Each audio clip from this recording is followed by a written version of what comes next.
Geçmiş zamanlarda Xoy şəhrində Mahrox adda bir möminə və həyalı qız ki, çoxlu elçisi var idi. Bir ürəyi pak və Allah bəyənən cavan ilə evləndi. Zaman keçdi.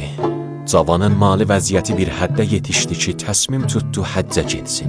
Amma qorxurdu ki, Mahroxun keçənki elçiləri onu əziyyət eləsinlər. Şəhrin böyüklərinin evinə getdi. Amma heç kəs qəbul eləmədi Mahroxdan müğayət olsun. Ümidi kəsildi və çarəsizlikdən Əli Babaxanın yanına getdi. Bir kişi ki, adı Obaşların ürəyin titrədərdi. Ürək sözün Əli Babaxan ilə araya qoydu. Əli Babaxan dedi, Mahrox xanım elə bil mənim öz namusumdur. Sən nayran qalma, biləsindən öz əyalımın yanında müğayət olmam. Cavanın səfəri bir il çəkdi.